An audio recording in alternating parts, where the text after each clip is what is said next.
Good morning, it's Mr. Murphy, and today we're going to be talking about measurement. And did you know that there's only three countries in the world that do not currently use the metric system? And they are Liberia, which is this little country right here by Africa, or in Africa. And there is Myanmar, formerly known as Burma, which is over here, right below China. And of course, us, the United States. So as we go through measurement, one of the things that's difficult is we don't use this all the time. So once in a while, you may see, a 2-liter bottle of soda instead of being in quarts. You might see a candy bar measured in grams instead of ounces. So those are the things, that we're familiar with. And the reason why, some of those things are labeled that way is because they use them. They use them or send them to other countries. And so in other countries, right, they know what a liter is and they know what a gram is, and they also know what a meter is. So it makes it a little bit difficult when you're in the United States, and that's why I don't cover a whole lot of it, but a good review is not going to hurt us. So measurement, how do we measure with accuracy and science? And so the first one, right, we talk about is measurement. And this is a comparison with a known standard which has the same meaning to everyone. So it must include a number and a unit. So when we look at measurements, we need to make sure that everyone understands what we're measuring and understand how it's measured and understand what that measurement means. And so that becomes difficult when you're working in sciences or industries that use things over, that are worldwide, because you have to kind of use what they know. And so instead of sending something out in ounces or in meters or in centimeters or things like that, right, you have to be aware that when you send, if somebody is sending something to the United States or to Myanmar or Liberia, that they would have to use the English measurement system or the standard measurement system.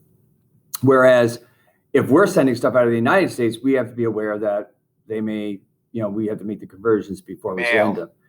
But each one of these, you have to make sure that we understand. Sorry about that. I'm going to turn my volume down on my phone. Give me a second. Okay. And so you have to make sure that, everyone has an understanding of what's going on. And it must include a number and a unit. If we talk about something in miles, right, we would say, 5 miles. I live 5 miles from school. Instead of that, we might use, I live 3 kilometers from school. And so that would be the difference between the two using, but you have to have a number and a unit that goes with it. So the U.S. customary measure, right, the system of measure used in the United States uses inches, feet, pounds, fluid ounces for units. So when we look at stuff in the store or we go to buy something, it's all measured in U.S. customary measure. The metric system, however, is an international decimal system used for measurement in meters, grams, and liters. So meters, grams, and liters are the main things. And what makes it nice is their powers of 10. So it kind of makes it easy to convert one thing to another, or convert a very small number or a small quantity to a larger number so that you can convert it for math and everyone understands what's going on. So again, it's very easy. There are prefixes that are based on the powers of 10. And so if you look at this, I'm going to move myself over here for a second, down to the corner so that you can see this. But each one increases or decreases by 10 times. So it's either 10 times larger or 10 times smaller. If you notice a kilo, so 1 kilo, right? The hecto would be 10 times more, right? Or 1 times 10, so it'd be 10 of them. And if you go from kilo to deca, right, that would be 1 times 10, which is 10, and 10 times 10, which is 100. And then moving on to where the meter, gram, and liter are, it would be 100 times 10 or 1,000. You can see as it moves along, 10,000, 100,000, 1 milli, right, or millimeters, right? That's how you do that equation. So 1 kilometer, right, 1 kilometer, the one here, right, equals 1 million millimeters, right? So if you think about it, that may be where it gets its number, milli, and then 100 times, that would be centi. And so on and so forth. So as we move through this, you want to make sure that you're understanding that when you move to the left, right, you're going to divide by 10. And if you are moving to the right, you're going to multiply by 10. I have a much easier way that I use in just moving the decimal over, because that's all you're really doing. If you think about it, as you move from deca, right, to hecto, you would move the decimal place over 1 from here, from 100 to there, and it would equal 10. Or, if you had hectos and you were trying to find kilos, right, you would take the decimal over, move it over 1, and that would be 10 would become 1. So you can see how it kind of works its way back and forth across the grid. Now, when using the metric system, again, right, the conversions for each step you move is 1 decimal point. And this is what I was talking about, 1 decimal point to the left or 1 to the right. And this is how it works. So if you look, right, if you have 10 decimeters right here, 10 decimeters, right, and you want to find out how many centimeters that is, then you would move your decimal place over to the right, and you would add a 0 there because you have to have a placeholder, and it would become 100. So 1 decimeter is equal to 100 centimeters, and so on and so forth. So that's kind of how it works through the system. Like I said, moving the decimal places. If you want to multiply or cross multiply, you can. But this is just another way to do it, another method we use to move from one to the other.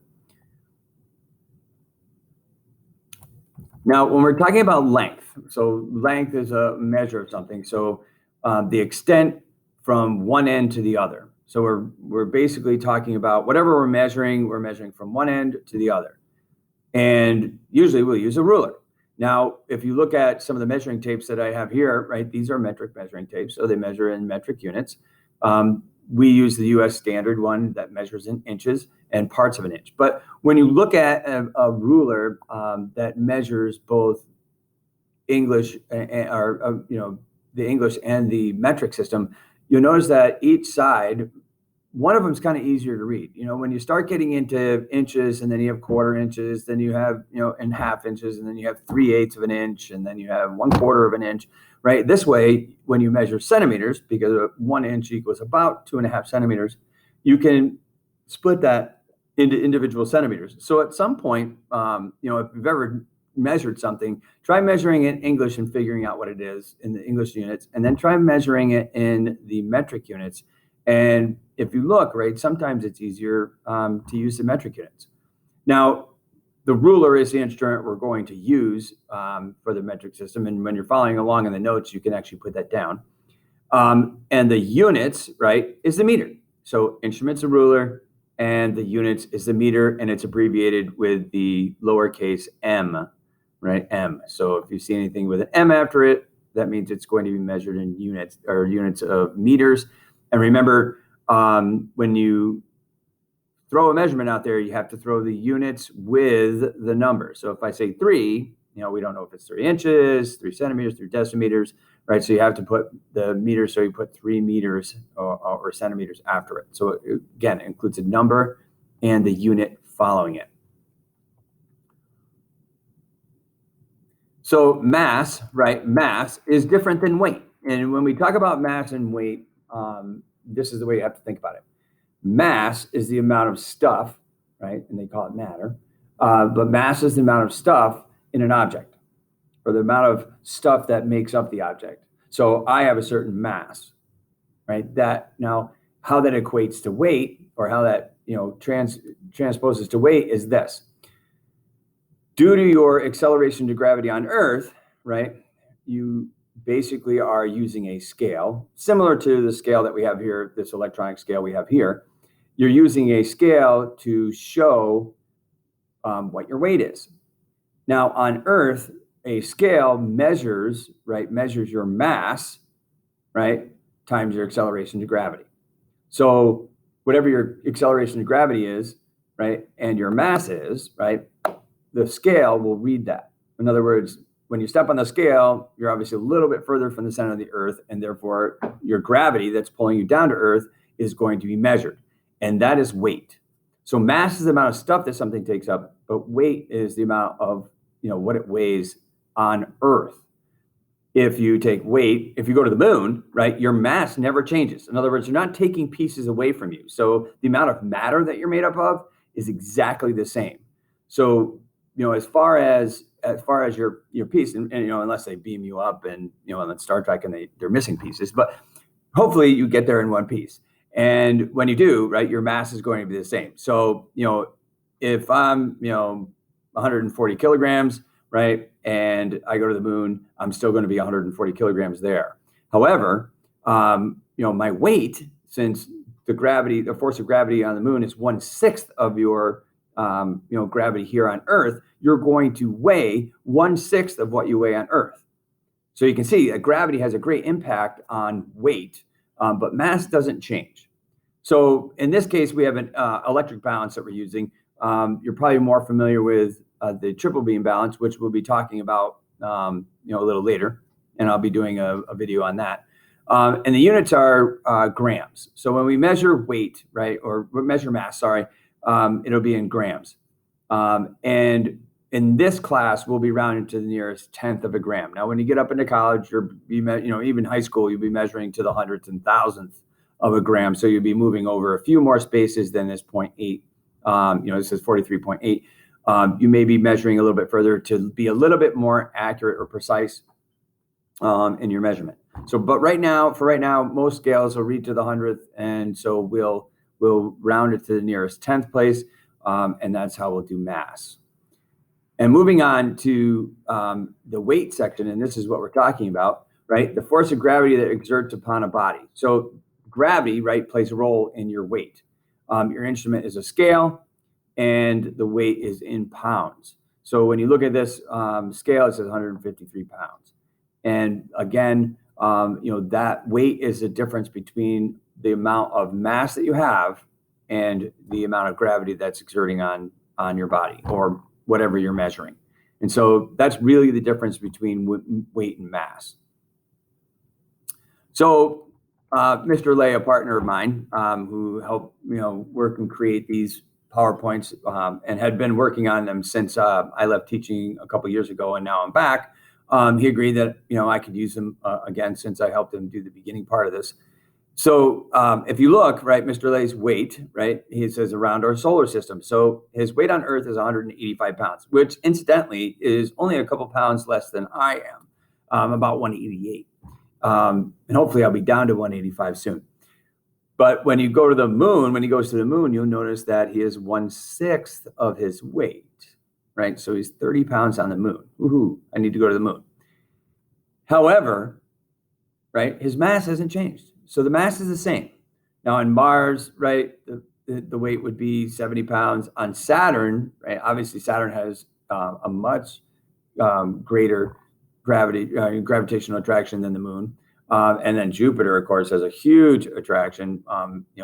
Its mass is much larger, and therefore mass and gravity kind of go together. So the bigger something is, or the larger something is, or more mass something has, the greater the gravity. And we'll learn that later on as we go through. But so the weight is 437 pounds, which is kind of cool if you think about it. You wouldn't, I don't know if you'd be able to lift your legs, or you'd probably be scrunched down to the ground. So you can see that there's a huge difference between mass and weight. Now on Earth, right, our mass and our weight are kind of the same thing, are considered the same thing. So volume, right, and this is the last piece I'll cover today, but the volume, right, is the amount of space that an object occupies. In other words, when you put something in another object. So if you put a cube inside of a beaker of water, right? When you put that cube inside of the beaker of water, it takes up space just like the water does in the beaker. So when you put that cube in, right, it takes up space and the water will rise in the beaker. And I will talk about that in another video that I'm going to do with demonstrations of all this. And the volume of the fluid that's displaced in that point, right, is its displacement. So when I move that fluid out or I move that fluid up, right, that displacement is the volume of fluid that is displaced. So when you're looking at this guy in the tub, right, he sits in the tub and the water rises. So if Archimedes, when he first did this, he filled the tub full of water, and he realized that when he got in it, right, the water would go over top of the tub. And the reason why is because the water took up all the space in the tub, and when he put himself in, which is another object, right, the water went over the top. and he came up with, the displacement value and volume that we come up with. Now, volume has a couple different measurements, and we'll talk about, measuring solid objects versus measuring, non-solid objects in volume. And we'll also talk about the difference between the shape and different ways to measure volume using shape. But that's all for today. I'm going to put together a demonstration video in hopefully in a few minutes.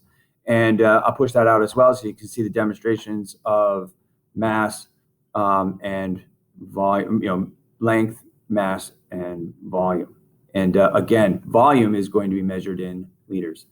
Have a good day, and I will see you next time here.